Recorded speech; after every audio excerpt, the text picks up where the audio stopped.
Hi! ఎప్పుడూ ఒకేలా పులిహోర చేసుకుంటున్నారా? అలా కాకుండా ఒకసారి ఇలా చేసి చూడండి. మనకి టెంపుల్‌లో ప్రసాదం ఎలా పెడతారో అలా చాలా టేస్ట్‌గా ఉంటుందనమాట. నేను ఫస్ట్ టైమ్ ఒకసారి ఇలా ట్రై చేశాను. ఇలా చాలా నచ్చిందనమాట. అప్పటినుంచి ఎప్పుడు చేసినా చింతపండు పులిహోర ఇలాగే చేసుకుంటాను. సో, ఆ రెసిపీ మీకు కూడా షేర్ చేద్దామని చెప్పేసైతే నేను ఇందులో షేర్ చేస్తున్నాను. ముందుగా ఇక్కడ రైస్ వండుకోవడానికైతే రైస్ అంతా కడిగి పెట్టుకున్నాను. సో, స్టార్టింగ్‌లోనే కొంచెం ఉప్పు, అలాగే పసుపు కూడా వేస్తున్నాననమాట. నెక్స్ట్ వచ్చి కొంచెం ఆయిల్ కూడా వేసుకుంటున్నాను. ఎందుకంటే ఆయిల్ వేస్తే అన్నం మనకి మెత్తగా అవ్వకుండా పొడి పొడిగా వస్తుంది. అందుకోసం అని చెప్పి రైస్ వండేటప్పుడే ఆయిల్ కూడా వేసుకుంటున్నాను. సో, నేను హాఫ్ కేజీ అయితే రైస్ తీసుకున్నా కాబట్టి నాకు ఇక్కడ 50 గ్రామ్స్ అయితే చింతపండు తీసుకున్నాను. ఒక కేజీ అయితే మనకి 100 గ్రామ్స్ అలా పడుతుందనమాట.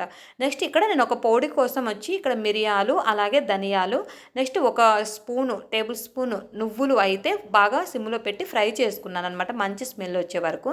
తర్వాత వాటిని పొడి చేసి పక్కన పెట్టేసుకున్నా. నెక్స్ట్ ఇక్కడ నేను నానబెట్టుకున్న చింతపండులో నుంచి గుజ్జు అయితే తీసుకున్నాను. అందులోనే నేను కొన్ని పచ్చిమిరపకాయలు, అలాగే కొంచెం ఉప్పు, అలాగే కొంచెం నూనె అయితే వేసుకొని ఇక్కడ ఉడకబెట్టుకోవాలన్నమాట పులుసు. ఎందుకంటే మనకి పులుసు కొంచెం పల్చగా ఉంటుంది కాబట్టి సిమ్‌లో పెట్టి ఉడకబెట్టుకొని అది తిక్కుగా అయ్యే వరకు అయితే ఉడకబెట్టుకోవాలి. సో, అందుకోసం అని చెప్పి నేను ఇక్కడ సిమ్‌లోనే పెట్టి ఉడకబెట్టుకుంటున్నానన్నమాట పులుసు.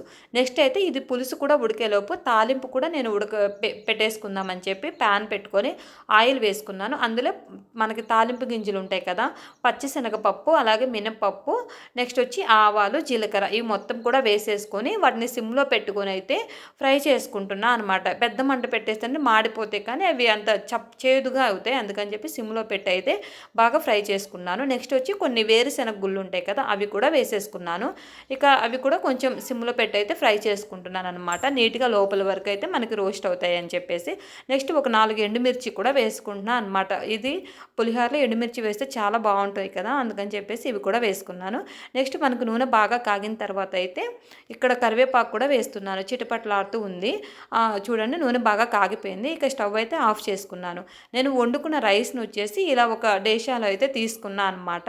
మొత్తం చల్లారి పెట్టుకోవడానికి అయితే వేసుకున్నాను. సో, ఇది కొంచెం లైట్‌గా కూల్ అయింది.